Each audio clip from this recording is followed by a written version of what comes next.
Hello বন্ধুরা, আজকে আমরা টেন্স নিয়ে আলোচনা করব। আর টেন্স নিয়ে খুব সহজে আমরা কিভাবে মনে রাখতে পারবো সেটা নিয়ে এবার দেখব। আমরা জানি টেন্স সাধারণত তিন ধরনের হয়। একটা হচ্ছে ফিউচার টেন্স, একটা বলে পাস্ট টেন্স, আর একটা বলে প্রেজেন্ট টেন্স। প্রত্যেকটা টেন্সকে আবার চারটা ভাগে ভাগ করা হয়। কি কি? একটাকে বলা হয় ইনডিফিনিট, একটাকে বলে কন্টিনিউয়াস, একটাকে বলে পারফেক্ট, একটা বলে পারফেক্ট কন্টিনিউয়াস। এবার আমরা প্রত্যেকটা ভাগের সঙ্গে যদি এই প্রকারগুলো যোগ করে দিই তাহলে আমরা কি পাবো? Present indefinite, present continuous, present perfect, present perfect continuous. এবার যদি পাস্টের সঙ্গে এগুলো যোগ করি তাহলে হয়ে যাবে past indefinite, past continuous, past perfect continuous. এবার যদি আমরা ফিউচারের সঙ্গে যুক্ত করে দিই তাহলে হচ্ছে future indefinite, future continuous, future perfect continuous. তো এবার আমরা এই নিয়মগুলো কিভাবে সহজ করে মনে রাখতে পারবো সেগুলো আমরা দেখে নেব। হ্যালো বন্ধুরা, এবার আমরা এই টেন্সের গঠনগুলা মনে রাখবো। কিন্তু এখানে আমি বলবো না যে কোনটা কোন টেন্সের গঠন। আমরা শুধু এখানে একটা জিনিস শিখবো, তাই আমি বললাম। এবার তারপরে আমি কিভাবে কোন টেন্স থেকে এই গঠনটা আসছে, সেটা কিভাবে আসছে আমি এর আলোচনা করব। প্রথমে দেখে নেব আমাদের যে ওয়ার্ডগুলোর মধ্যে, যেমন এখানে সেল আছে, উইল আছে। যেহেতু এজ শব্দ দিয়ে শুরু হয়নি, এটা একটা নিয়ম মনে রাখা যায় যে আমরা যখন কোনো শব্দ দেখব যে এজ দিয়ে শুরু হয়েছে সেখানে V3 লাগাবো, ইয়ানি কি ভার্বের থার্ড ফর্ম। যেখানে এজ নাই সেখানে আমরা আইএনজি লাগাবো এবং V1 লাগাবো। এবার V1টা কোথায় লাগাবো এবং আইএনজিটা কোথায় লাগাবো এটা আমি বলবো এখনই। তো যেহেতু আমরা এজ যেখানে থাকবে ওখানে থার্ড ফর্ম লাগাবো, তো আমাদের এখানেও এজ আছে, এখানেও এজ আছে, এখানেও এজ আছে। তো এই তিনটাতে আমার ভি এর থার্ড ফর্ম লাগাবো। ভি এর কী লাগাবো? থার্ড ফর্ম লাগাবো। মনে থাকবে, ভি এর থার্ড ফর্ম লাগাবো, ভি এর থার্ড ফর্ম লাগাবো। এবার যেটাতে ভি, এবার যেটাতে এজ নেই, এখানে এজ নেই, এখানে এজ নেই, এখানে এজ নেই, এখানে এজ নেই, এখানে এজ নেই, এখানে এজ নেই, এখানে এজ নেই, এখানে এজ নেই, এখানে এজ নেই। শুধুমাত্র এটা মনে রাখবো, উপরেরটা যেটা আছে যেখানে বি নেই, এটার মধ্যে একটাতে এখানে বি আছে, আবার এখানে বি নেই। যেমন এখানে বি আছে, এখানে বি নেই। তো যেটাতে বি নেই সেটাতে আমরা লাগাবো ওয়ান, আর যেখানে বি থাকবে ওটাতে লাগাই দেবো ভার্বের সঙ্গে আইএনজি। আর একটা শিখেছিলাম কি, যেখানে এজ থাকবে ওখানে লাগাবো V3, আর যেখানে এজ থাকবে না ওখানে লাগাবো আমরা আইএনজি। তো এখানেও এজ নেই শুরুতে, এখানেও এজ নেই শুরুতে, এখানেও এজ নেই শুরুতে। তো এখানে আমরা ভার্বের সঙ্গে আইএনজি লাগালাম। এখানেও এজ নেই, এখানেও এজ নেই, এখানেও এজ নেই, তাহলে এর সঙ্গে আমরা কী লাগাবো? ভার্বের সঙ্গে আইএনজি লাগাবো। এখানেও এজ নেই, এখানেও এজ নেই, তাহলে এর সঙ্গে কী লাগাবো? ভার্বের সঙ্গে আইএনজি লাগাবো। এবার যেখানে এজ আছে, এখানেও এজ আছে, এখানেও এজ আছে, এখানেও এজ আছে। এজ থাকলে আমরা কী লাগাবো? V3 লাগাবো। আর এজ যদি না থাকে তাহলে আমরা কী লাগাবো? ভার্বের সঙ্গে আইএনজি লাগাবো। আশা করি এটা বোঝা গেছে। এবার বন্ধুরা আমরা দেখে নেব যে কোনটাকে আমরা কন্টিনিউয়াস বলবো, কোনটাকে আমরা পারফেক্ট বলবো, আর কোনটাকে আমরা পারফেক্ট কন্টিনিউয়াস বলবো। আপাতত আমি ইনডিফিনিট এবং পারফেক্ট কন্টিনিউয়াসের কথা বলছি না। শুধুমাত্র আমি দুটা টেন্সের কথা বলছি, একটা হচ্ছে প্রেজেন্ট কন্টিনিউয়াস আর প্রেজেন্ট পারফেক্ট, তারপর বলবো পাস্ট কন্টিনিউয়াস, তারপর বলবো পাস্ট পারফেক্ট, তারপর বলবো ফিউচার কন্টিনিউয়াস, তারপর বলবো ফিউচার পারফেক্ট। ঠিক আছে? এবার আমাদের উপরের গোলাতে এই যে এগুলোর মধ্যে কোনটা কোনটা কন্টিনিউয়াস হবে এবং কোনটা কোনটা পারফেক্ট হবে সেটা আমরা এবার দেখে নেব। ঠিক আছে? তো এবার আমরা চলো দেখে নিই। এই যে দেখো, যেখানে আইএনজি আছে, যার যার সাথে আইএনজি আছে সবগুলোই কী হবে? কন্টিনিউয়াস হবে। সবগুলোই কী হবে? কন্টিনিউয়াস হবে।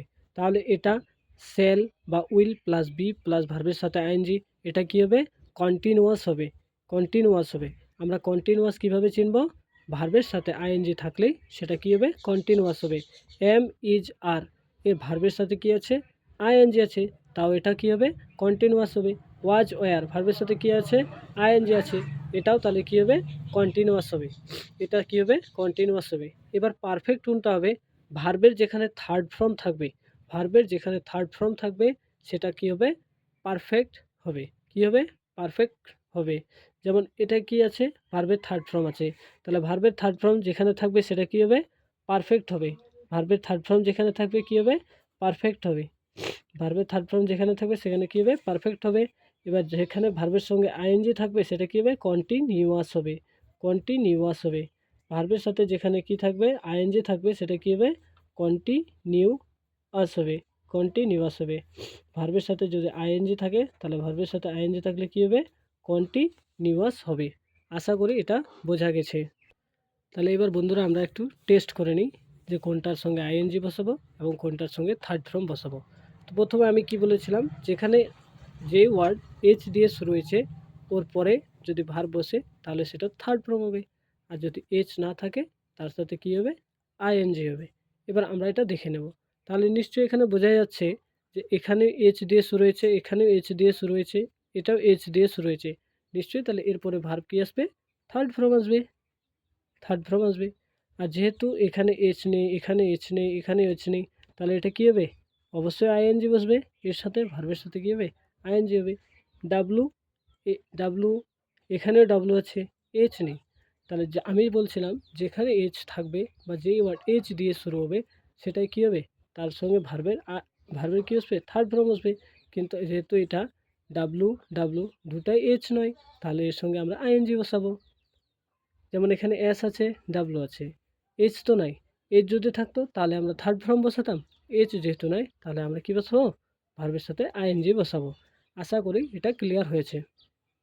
এবার আমরা দেখে নেব যে আমরা কোনটাকে কন্টিনিউয়াস বলছিলাম এবং কোনটাকে পারফেক্ট বলছিলাম। প্রথম নিয়ম কী ছিল, যেটা ভার্বের সাথে আইএনজি থাকবে ওকে আমরা কন্টিনিউয়াস বলবো, আর যেটা এইচ দিয়ে ওয়ার্ড শুরু হবে তার সঙ্গে ভার্বের থার্ড ফর্ম থাকবে সেটাকে আমরা পারফেক্ট বলবো। তো এবার আমরা দেখে নেব কোনটা কন্টিনিউয়াস এবং কোনটা পারফেক্ট। তো আমরা সবাই জানি যে উপরে যেহেতু ভার্বের সাথে আইএনজি আছে তার জন্য আমরা এটাকে কি বলবো, কন্টিনিউয়াস বলবো। যেহেতু এটার সাথেও ভার্বের আইএনজি আছে তাহলে এটাকে আমরা কি বলবো, কন্টিনিউয়াস বলবো, কন্টিনিউয়াস বলবো। এটাও যেহেতু ভার্বের সাথে আইএনজি আছে তাই এটাকে আমরা কি বলবো, কন্টিনিউয়াস বলবো। ঠিক আছে। এবার এখানে আমি কি বলছিলাম যে ভার্বের সঙ্গে যদি থার্ড ফর্ম থাকে তাহলে সেটাকে আমরা পারফেক্ট বলবো। তো এটা পারফেক্ট হয়ে যাবে, এটাও কি হবে, পারফেক্ট হবে। কেন, কারণ এর ভার্বের সাথে থার্ড ফর্ম আছে।